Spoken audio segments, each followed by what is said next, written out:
அடுத்ததாக அஷ்டலக்ஷ்மி ஸ்தோத்திரம்க்கு ஒரு பரதம் பர்ஃபார்மன்ஸ் நம்ம பீளமேடு பிரான்ச்லேருந்து. அதற்காக வராங்க ஆராதனா அருண், பார்வதி, அனிந்திதா, நேசிகா விஎம், நிகிதா ஸ்ரீ எம்கே, கௌரி மற்றும் கீர்த்தனா.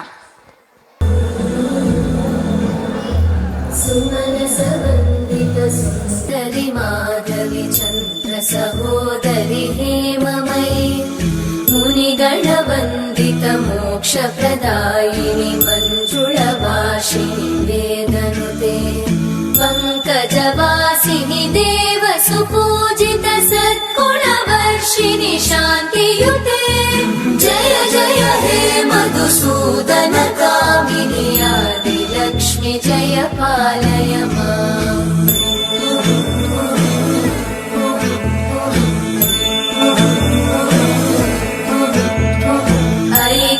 कल्मषनाशिनि कामिनि वैदिकरूपिणि वेदमये क्षीरसमुद्भव मङ्गलरूपिणि मन्त्रनिवासिनि मन्त्रनुते मङ्गलदायिनि अम्बुजवासिनि देवगणाश्रितपादयुते जय जय हे मधुसूदन कामिनि धान्यलक्ष्मि जय पालय माम्.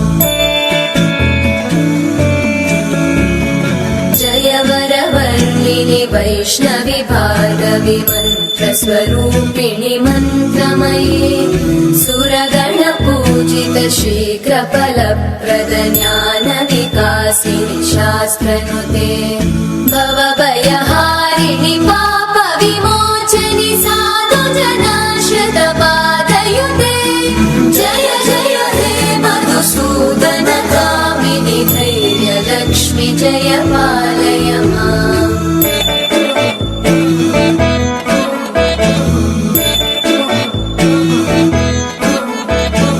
जय जय दुर्गतिनाशिनि कामिनि सर्वफलप्रद शास्त्रमये रथगजतुरगपदादिसमानुत परिजनमण्डित लोकनुते हरिहर ब्रह्म सुपूजित सेवित तापनिवारिणि पादयुते जय जय हे मधुसूदन कामिनि श्रीगजलक्ष्मी पालय माम्.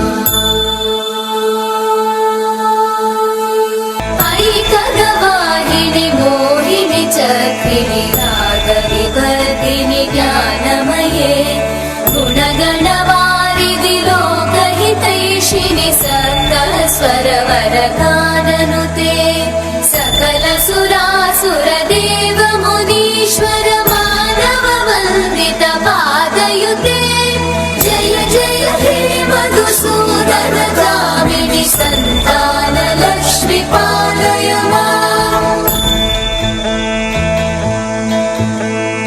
जय कमलासनि सद्गतिदायिनि ज्ञानविकासिनि गानमये अनुदिनमर्चित कुङ्कुमधूसर भूषित वासित वाद्यनुते कनकधरा स्तुति वैभव वन्दित शङ्कर देशिक मान्यपते जय जय हे मधुसूदन कामिनि विजयलक्ष्मि जय पालय माम्.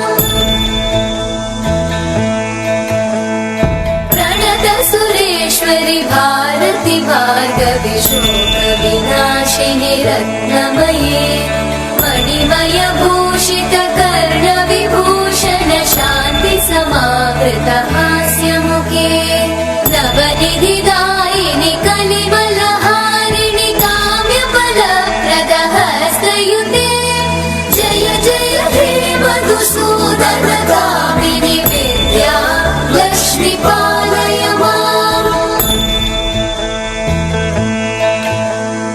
धिमि धिमि धिं धिमि धिं धिमि धिं धिमि धुं धुमिनाद सुपूर्णमये धुम धुम धुं धुम धुं धुम धुं धुम शङ्खनिनाद सुवाद्यनुते वेद पुराण इतिहास सुपूजित वैदिक मार्ग प्रदर्शयुते जय मधुसूदन कामिनि श्रीधनलक्ष्मी पालय माम् जय जय हे मधुसूदन कामिनि श्रीधनलक्ष्मी